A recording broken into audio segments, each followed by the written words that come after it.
Etong pag-uusapan natin ngayon mga tol, very interesting 'to. Kasi nakikita nyo mga tol 'no, hindi naman tayo bulag, nakikita natin mga tol na talagang malala at napakasama ng daigdig na ating ginagalawan ngayon. Ang totoo mga tol, hindi na 'to papunta pa sa ikakabuti niya 'no. Dahil nga ayon sa mga propesiya, ayon sa hula sa Bible, ang mundo ay nalalapit na sa kanyang kawakasan. Tama? Pero ito pag-uusapan natin, mapapanoorin natin 'to mula kay Random Pinas.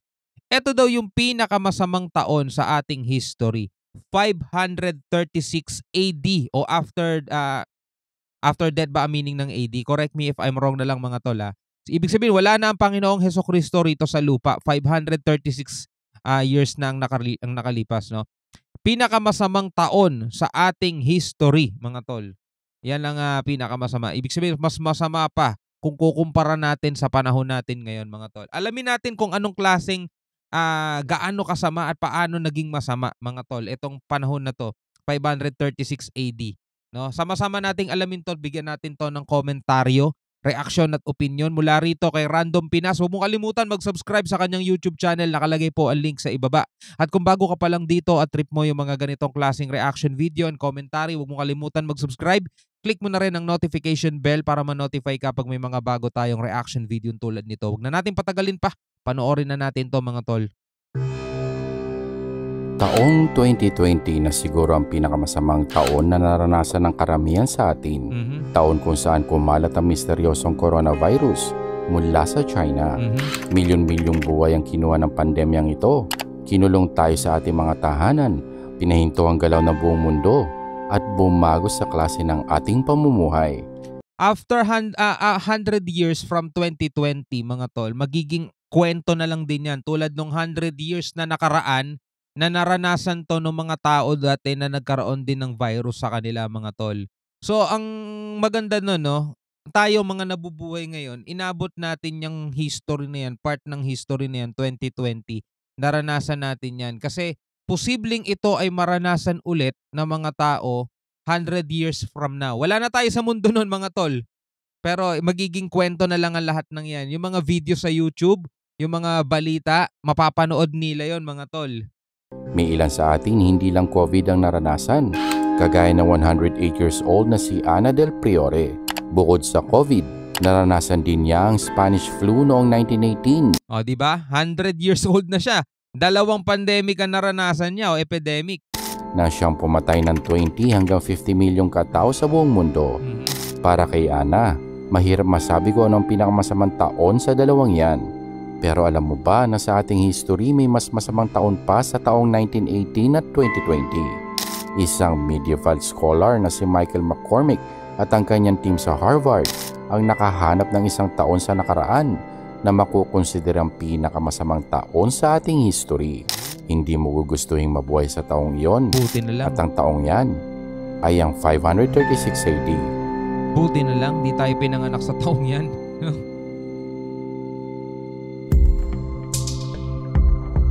Liwanagin muna natin na ang pinakamasamang taon ay magkakaiba sa bawat isa sa atin. May ilan na nawala ng mga mahal sa buhay sa loob lamang ng isang taon at ilang nakaranas ng pandemya nang tila wala lang. Ang pinag-uusapan natin ay ang pinakamasamang taon sa buong mundo. Taon kung saan may pinakamaraming trahedyang nangyari. Ano nga ba ang nangyari noong 536 AD? At bakit ito ang sinasabing pinakamasamang taon sa ating history? Nariyan ang nakakatakot na ulap na nagpadilim ng araw, walang katapusang taglamig o winter, taggutom at salot. Noong 536 AD, nagbabago na ang balanse ng kapangyarihan sa Mediterranean. Sinira ng mga Vandals ang Rome noong 455 na humantong sa pagbagsak ng Western Roman Empire noong 476.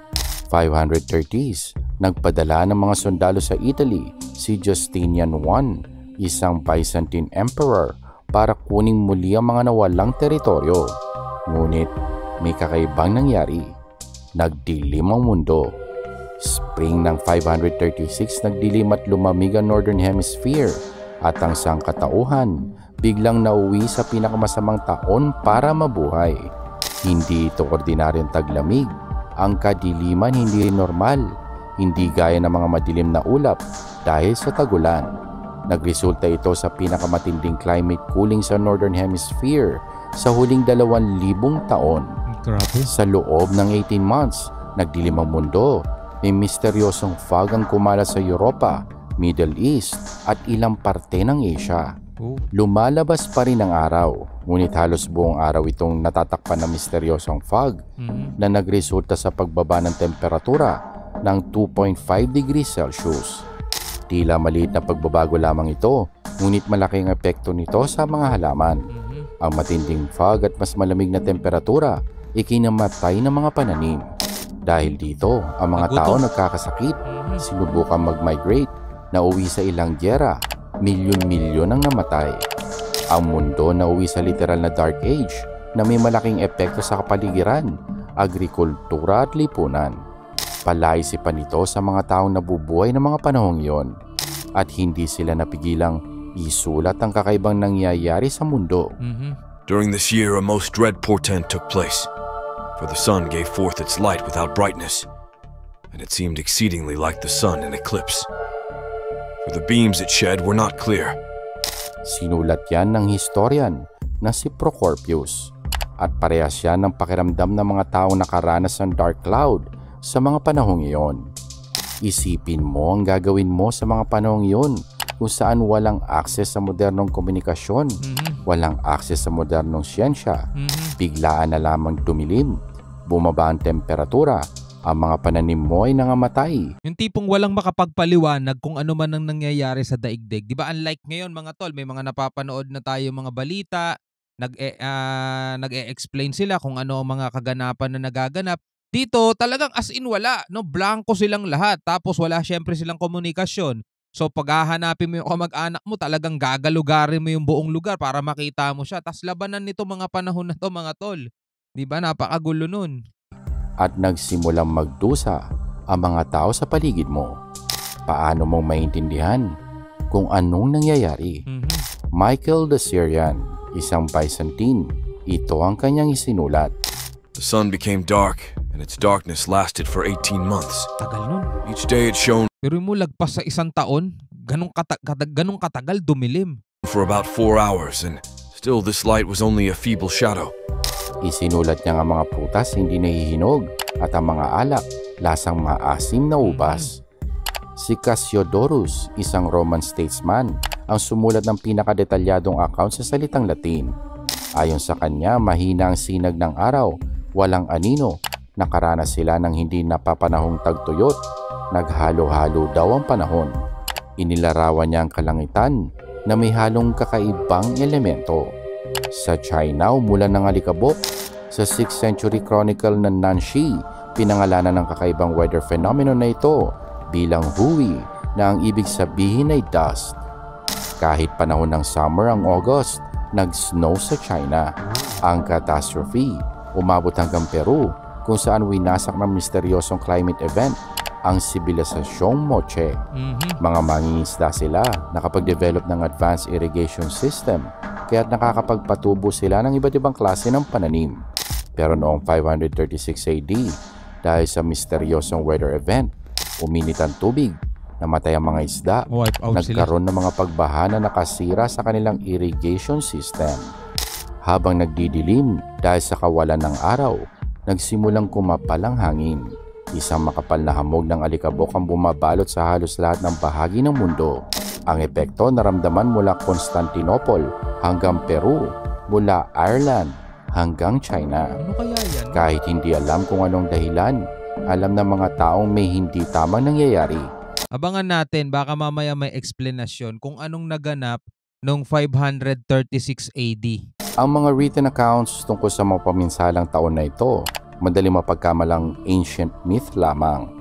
Gawa ng mga Diyos, makapangyarihan at hindi pangkaraniwan. Mahirap paniwalaan totoo, pero totoong-totoo ito sa mga taong nabuhay sa panahong iyan. Kaya't ano ang dahilan ng simula ng miserableng Dark Age na ito? Yan na. Ang first-hand accounts na nabanggit kanina sa totoo lang ay hindi sineryoso noong una hanggang noong 1990s At kahit ang karamihan sa mga sagot ay theoretical lamang, ilang paliwanag ang lumabas, kabilang ang isang asteroid impact na siyang naging dahilan ng dust sa atmosphere. Ngunit sa mga nakalipas na taon, pinaliit na ang mga pagpipilian at ang mga scientist pinili ang posibilidad na isang volcanic eruption ang dahilan. Hindi lang kasi lava ang inilalabas ng bulkan, naglalabas din ito ng mga debris sa kalangitan.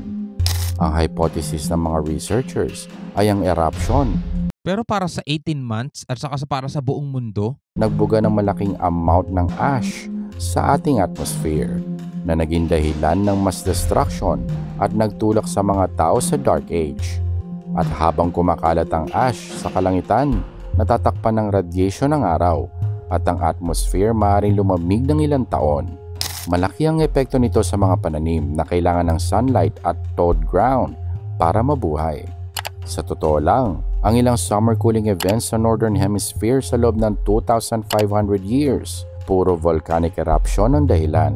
Kahit sa recent history ang pagdilim ng kalangitan, kadalasang nararanasan pagkatapos ng isang volcanic eruption. Pero wala ang mga yan kumpara sa nangyari noong 536 AD. Sa taong yon, sa dami ng dust sa atmosphere, nakabuo ito ng fog na siyang nagpahinto sa pag-usad ng sibilisasyon. Pero saang lugar ito nanggaling?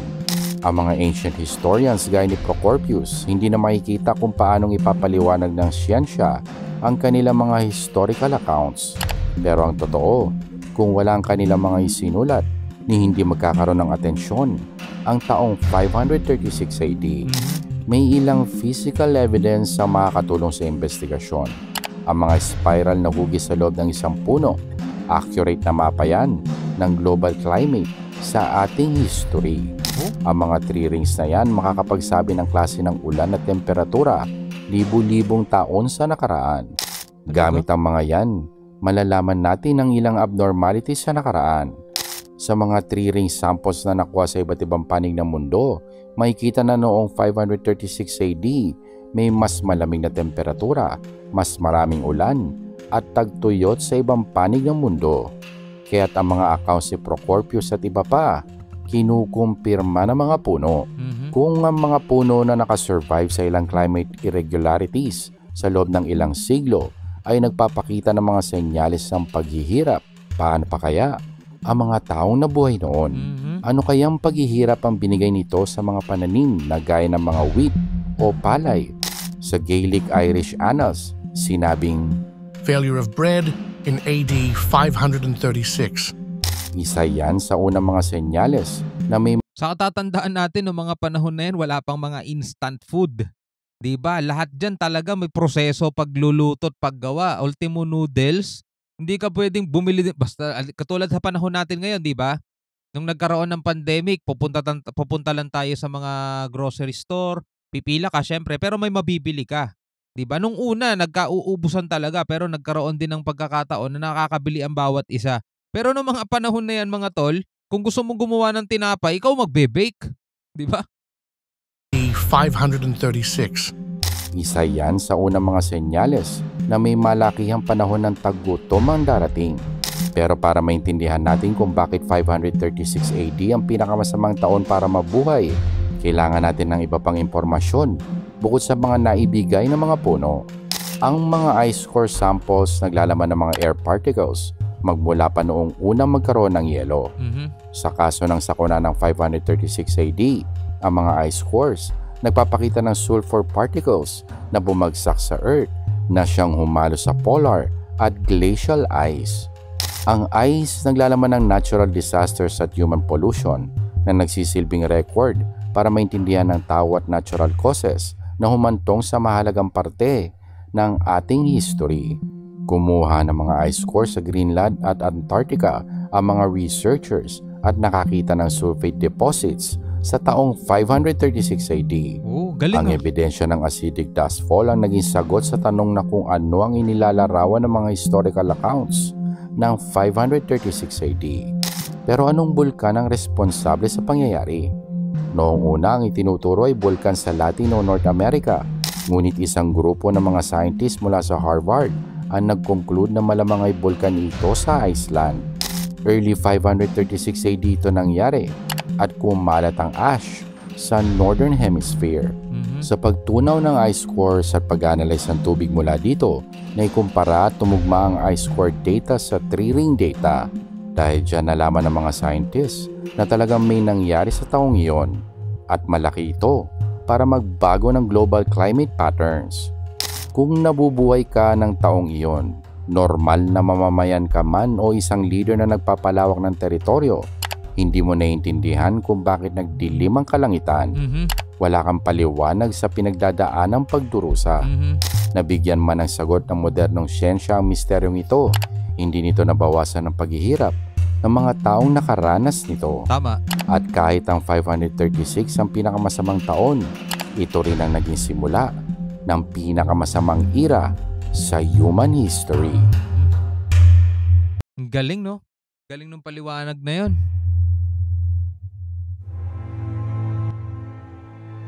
Nananatiling mas malamig ang temperatura at lumaganap ang tagutom at salot. May mga nadiskubreng mga gold deposits sa mga Scandinavian elites na nagsasabing maaari mga alay ito sa mga Diyos para maibalik ang liwanag. O kasi nga noong mga panahon na yan, hindi pa ganun talaga kausbong ang teknolohiya. Ito ngang nangyari sa 536 AD, nalaman at natuklasan ng mga modernong agham at science, di ba? So, yung mga panahon na yan talagang wala silang kamuwang-muwang, wala silang kamalay-malay kung anong nangyayari. Kaya eto ginagawa nila, di ba? Kung ano-ano sila nag-aalay sa kung kani-kaninong Diyos nila, di ba? Ang archaeologist na si David Keyes nag-speculate na ang climate trauma noong 536 ay nagdulot ng pangmatagalan at mapanirang resulta na humantong sa isang serye ng mga pagbabago sa lipunan. Ang una ay ang Plague of Justinian, ipinangalan sa isang Byzantine emperor na siyang nakaapekto sa buong Mediterranean Basin dahil sa huminang immune system ng mga tao dahil sa kakulangan ng pagkain at sunlight. Madali sila nagkakasakit na nagre-resulta sa kamatayan. Dahil sa wala pang organisadong sistema sa ligtas at marami ang paglilibing, hindi alam ni Justinian kung anong gagawin sa dumadaming patay sa daan. Pinag-utos niyang kunin at ilabas ng syudad ang mga patay, pero dahil sa infected ang mga bangkay, hindi maiiwasang ma-infect din ng plague ang mga taong nag-alis sa mga ito. Mas tumindi ang pagkalat. Nasa 50 million na taong namatay sa Plague of Justinian, halos ubusin ng Eastern Roman Empire mula 541 hanggang 542 AD. Ang malala nun, talagang wala silang magawa kasi nga wala pang modern technology na makakadetect ng mga dapat gamutin. Wala pang mga vaccine ng mga panahon na yan, di ba? Ilang malaking pagbabago pa sa mundo ang sinasabing naidulot ng disaster ng 536. Ang pag-decline ng Avars, grupo ng mga Eurasian nomads, ang migration ng mga Mongol tribes papunta sa west, ang katapusan ng Sassanid Empire, ang huling Iranian Empire bago ang pagsakop ng mga Muslim. Andyan din ang pag-collapse ng Gupta Empire, isang ancient Indian empire, kinukonsiderang golden age ng India, at ang pagbagsak ng Teotihuacan, ang ancient Mesoamerican city, makikita sa northwest ng modern-day Mexico City. At pagpasok ng 6th century, umusbong ang Islam. Ang direktang pag-uugnay ni David Keyes sa mga mahalagang sandali ng 6th century at ang disaster ng 536, hindi pa lubusang napapatunayan. Hindi may kakailang ang 6th century ay panahon ng malaking pagbabago at madaling makita at iugnay na ang pagdurusang daladala ng 536 AD ay maaaring nakaambag sa malaking pagbabagong yan. Ngunit sa huli, nakabawi naman tayo, di ba? Kahit matagal ang inabot. Tama. Ang epekto ng 536 nagtagal at umabot hanggang 660 o 680. Ang 130-year gap na yan, tila walang halaga sa atin ngayon. Pero isipin mo ang mga taong walang ibang naranasan, kundi ang kadiliman ng time frame na yan. Grabe, buong buhay Ito nga nila. ang isa sa pinakamasapang panahon para mabuhay. Gayunpaman, ipinapakita rin nito ang katatagan ng ating mundo. Ipinapakita nito na kahit ang pinakamadilim na yugto ng ating mundo, kakayaning malagpasan. Mga pananim muling tumubo, mga bagong henerasyon ipinanganak, mga bagong sibilisasyon itinayo, kapalit ng mga nawala na. Lumiwanag muli ang kalangitan, huminahon ng mga bulkan, tuloy ang buhay hanggang sa susunod na sakuna. Magkakaroon pa kaya ng susunod na 536 AD? Siguro yung susunod mga tol, yun na mismo yung Judgment Day, no? Yung paghuhukom, yun na yung magiging pinakamalala talaga sa lahat. Posible. Higit sa 1,500 na aktibong bulkan sa buong mundo ang maaaring sumabog sa anumang oras. Padidilimin ang mundo, sisirain ang buhay ng karamihan sa atin, katapusan ng buhay ng iba. Kahit alam natin kung ano pa yon, saan nanggaling, gaano kasama ang epekto, parang wala pa din tayong magagawa, di ba?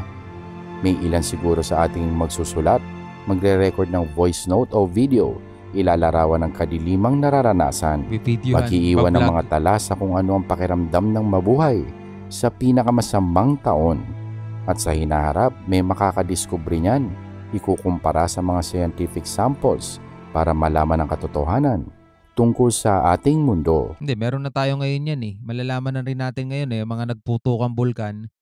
Dahil yan naman ang buhay sa ating mundo, isang malaking cycle ng pagdurusa at pagbangong muli. Alam mo, ganda nitong kwentong to, no? Dahil habang pinapanood ko siya at nai-imagine ko kung anong klaseng buhay ang dinanas ng mga tao noong unang panahon, 536 AD pataas, di ba? Ngayon lalo natin mas maa-appreciate mga tol kung ano yung buhay natin ngayon. Do mahirap, oo, maraming challenges, pero ikukumpara mo, no, kung iisipin mo, mas gugustuhin mo rin bang mabuhay nung panahon na yon o ngayon? 'Di ba mas pipiliin mo yung ngayon pa rin? 'Di ba? Kahit na sabihin natin nahihirapan ka ngayon, kasama ka sa mga nasalanta nitong bagyo mga tol, kung papipiliin ka o sige ano sa mo gusto mabuhay, panahon ngayon o panahon nung 536 AD na talagang hindi mo alam kung anong nangyayari sa kapaligiran mo. Ngayon kahit papaano mga tol, marami tayo na paglilibangan. 'Di ba? Pag humupa ang ulan, pag humupa ang baha mga tol, makikita ulit natin ang kalupaan, makakabangon tayong muli mga tol. After siguro isang buwan, after isang 2 buwan, hindi katulad nung panahon nila mga tol, talagang blanco lahat sila sa isip nila kung anong nagaganap. Madilim, walang araw, 'di ba? Kaya masasabi natin mga tol, okay pa yung panahon natin ngayon eh. 'Di ba? Pero alam natin syempre, maraming darating pang sakuna, kalamidad dito sa ating mundo. Sabi nga, 'di ba, merong pinapangambahan na the big one, 'di ba? Na hindi natin alam mga tol kung ano sasapitin ng bawat isa sa atin pag naganap 'yon. Ang dapat nating gawin talaga is lagi lang tayo manalangin. At least ngayon kahit papaano marami na tayong nalalaman at marami tayong natututunan, 'di ba? Marami tayong napapanood na balita, nabibigyan ng eksplanasyon yung ating mga tanong sa isipan, 'di ba? Tawag lang tayo lagi sa Panginoon. Ikaw bilang isang Pilipino, ano masasabi mo rito? Comment ka na lang sa ibaba. Hanggang sa muli, ako nga pala si Shobal T. Peace out.